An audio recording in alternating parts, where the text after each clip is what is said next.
Welcome to Bridge the Gap with hosts Josh and Lucas, a podcast dedicated to informing, educating, and influencing the future of housing and services for seniors. Powered by our supporting partners NHI, Rcare, NRC Health, TSOLife, ERDMAN, and Sherpa. View more and check out all things Bridge the Gap on our new website, btgvoice.com. Welcome to Bridge the Gap podcast, the senior living podcast with Josh and Lucas. We are in the most incredible location, talking to one of the most incredible people in the business. We want to welcome Paul Mullin. He is Senior Vice President of Development at Silverado. Paul, welcome. Thank you very much, guys. Yeah, man. Glad to have you here. Paul, I cannot believe that you get to wake up to this view every single day of your life almost. Yeah, even better is the sunset. Yes. Taking that in. It's incredible. You know, Josh and I are on the East Coast. I guess I'm more central now, but coming out here and coming to these conferences, we're at Senior Living 100 today. The guys and girls are out there surfing. There's like these gigantic waves. The scenery is incredible. So for those of you that are listening, you're going to have to go to our YouTube channel. Number one, subscribe. But then number two, you're going to want to see the B-roll and the footage of actually where we're sitting right now, because I would have to say this is one of the most incredible recording locations that we've been at, Josh. Oh, it's spectacular, man. We've already caught a couple of great sunsets, as you mentioned, here on the West Coast. And even with the rain that you've had here this morning, it's beautiful, and the sunsets behind the clouds have been incredible. I actually, I've been blowing up my Instagram feed with the sunsets and had several people commenting. So yeah, definitely need to check this out. Yeah, so now the listeners are all just frustrated because we're gloating about our lovely location. We're going to dive into some topics today that I think they're going to find very, very valuable. We're going to talk about workforce and affordability, maybe even dive into some middle market talk. It's a big topic. No one has a silver bullet for it, but we're going to actually unpack that a little bit with Paul, because Paul's got some great ideas. And then Josh and I yesterday were kind of diving into this just personally in the hallways after you got off of your panel. Before we go into that, Paul, tell our listeners some of your background and why you've chosen to put your time and talent into seniors housing. Yeah, sure. Thanks again for coming to my backyard here and filming. This is great. I've been working in this industry going on 13 years now, and really found it out of real estate. I was working previously in multifamily, doing infill development, transit-oriented development. Prior to that, I worked in technology and didn't really quite feel entirely fulfilled in technology. It's always changing. It was interesting, but providing solutions was fun. But really finding what were you giving people at the end of the day. Really looking for that servant leader type role in my life, and more of a purpose-driven role in my life.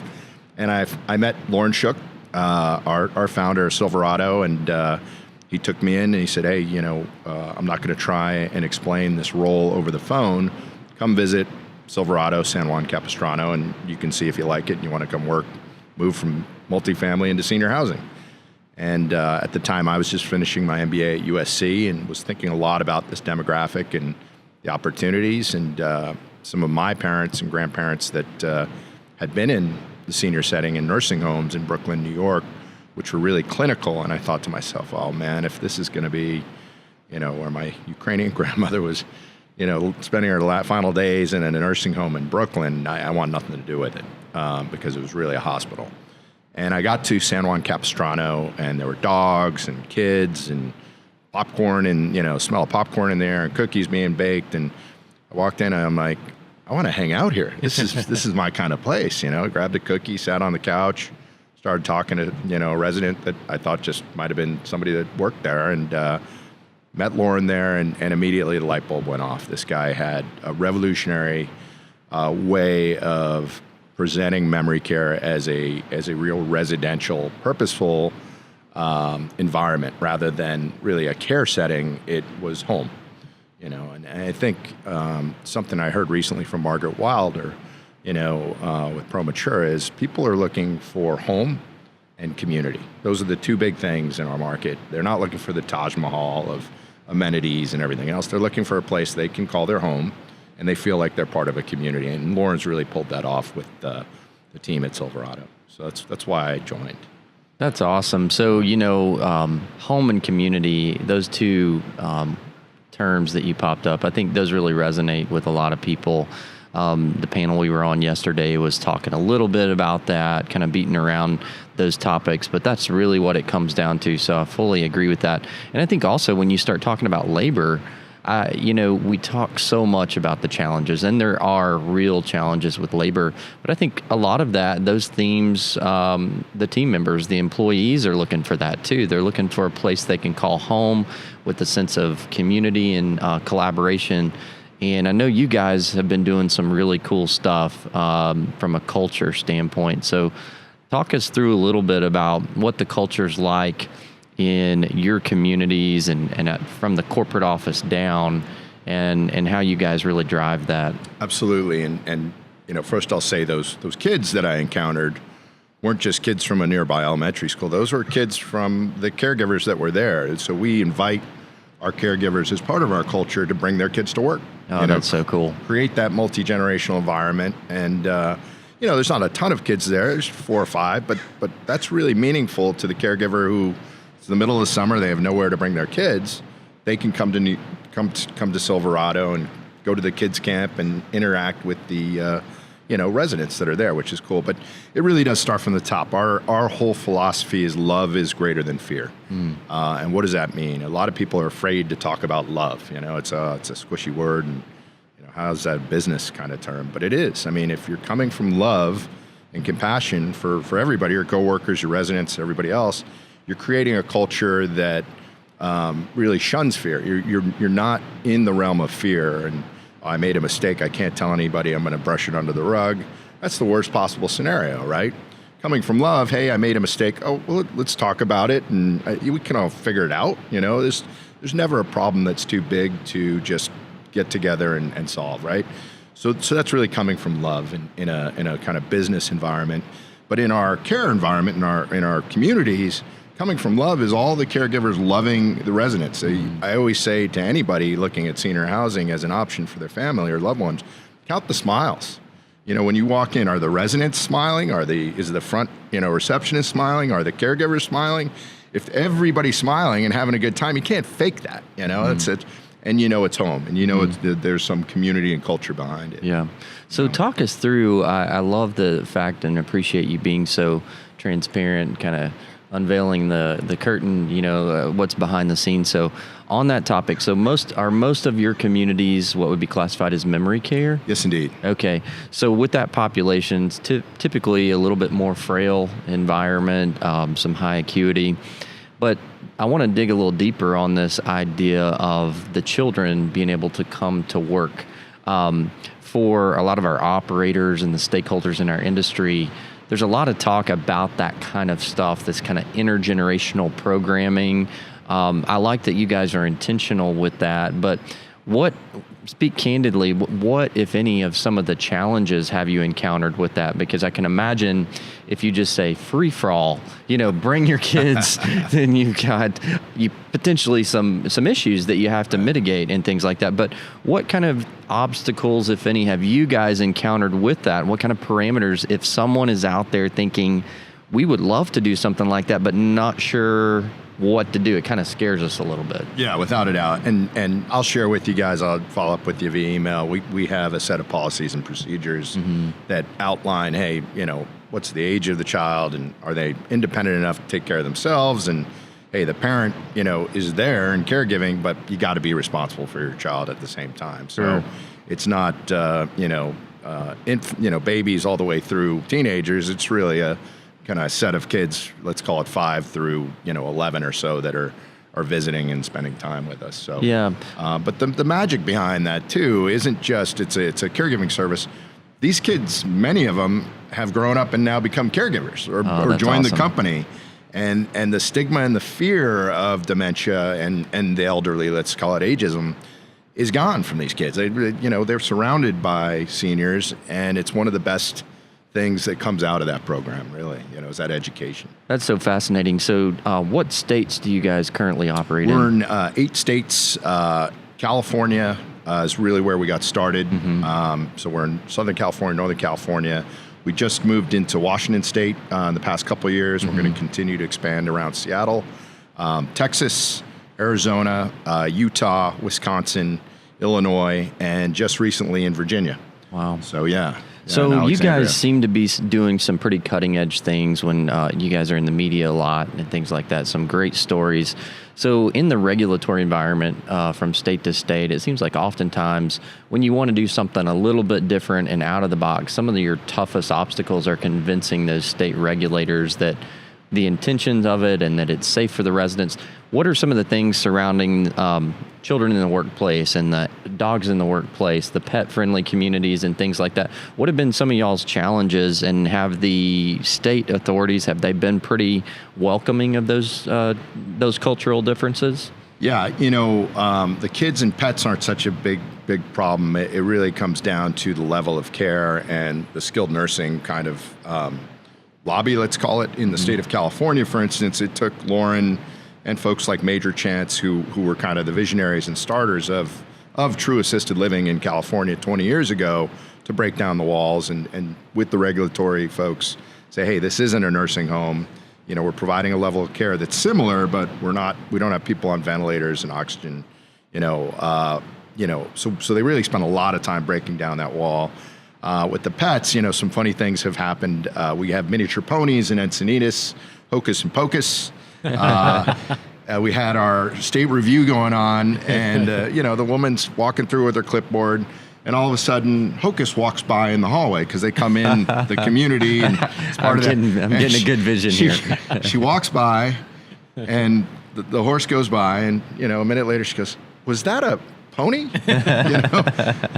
Not something you see every day in a senior care our community. Administrator Jillian is like, "Well, yeah, that's one of our community pets. It's Hocus," and she's like, "That's fantastic." That's and awesome. So it can really go both ways, but I think most people see, particularly pets, certainly nowadays, is pet therapy.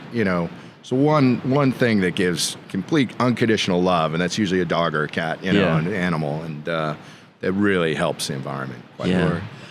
Paul, we talked before the show, tell our listeners what we talked about before the show about different ways that you are slicing and dicing up the workforce labor issue, even with the buddy systems and things like that. Yeah, more recently, we've really focused on talent management. We've hired a guru, Lori Jerome, who came over from Disney and Equifax and a few other very large companies, where she really became this incredible guru of talent management. She joined our company about a year ago.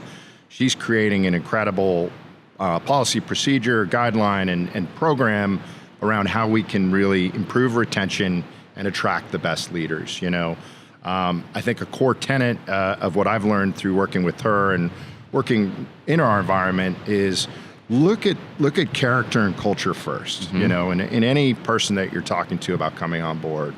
And the competency, lowercase c, so character and culture would be capital C. Competency really isn't as important as culture and character. If they have the culture, they understand our culture in particular, and they have the character, they have the true grit to do this, they'll learn what dementia care is. They'll learn what the Silverado way is. And I think so many times, us included, we all are trading some of the same senior tenured people that have incredible competency in this business. But look, we're coming into an era where in the next 10 years, we need to add 1 million more people to the 1 million people that are in this business. And right now, we're just trading that 1 million back and forth. I'm not exactly sure where we'll find another 1 million people, but I think if we look outside of senior living and find those people, the one correlation I think everybody's found in all the studies that have been done is people that want purpose and want to be a servant leader are natural fits in this environment. So people that have been in the Peace Corps, have been in the military, have had some challenge in their life growing up. They might have taken care of their nana or their loved one, or they might have bootstrapped their way through college.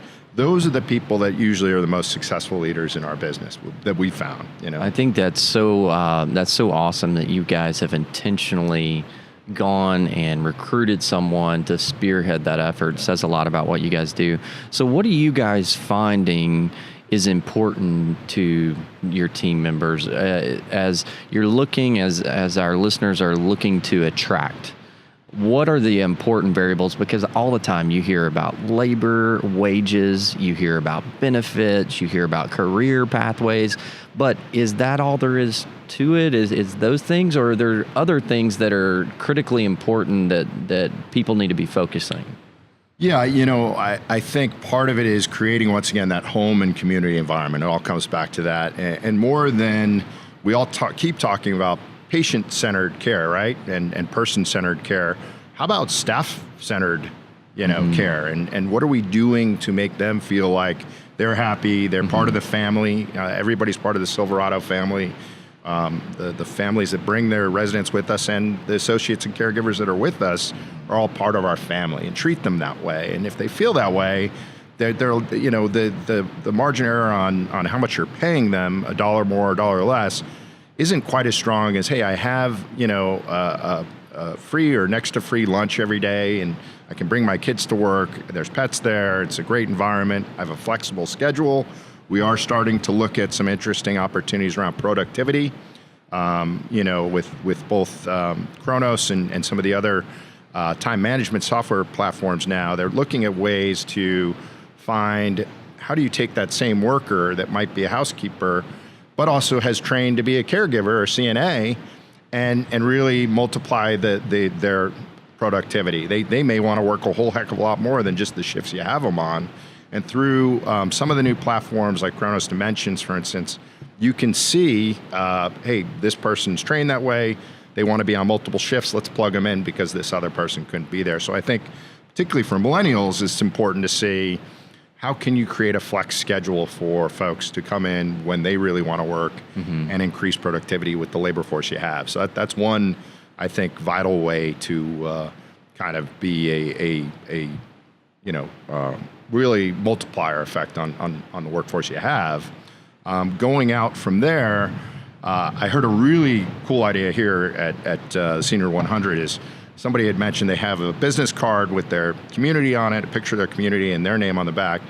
And they go to Starbucks and they have a really good barista. They give that person a card, said, hey, thank you for your service. If you ever are interested in finding out about what we do, here's my card. And I thought that's genius. It's a little thing. Yeah. But so many times we're at the airport or at Starbucks and you meet a really cool, vibrant person. Why not? The worst thing you're going to do is pat them on the back, Yeah. And the best thing is they might call you for a job, right? So I think you got to just really be innovative and get out there, Yeah. Well, I love that. We've talked a lot about that, Lucas and I, and talked about the culture and investing first in the team members and making it a home, as you say, and community for them.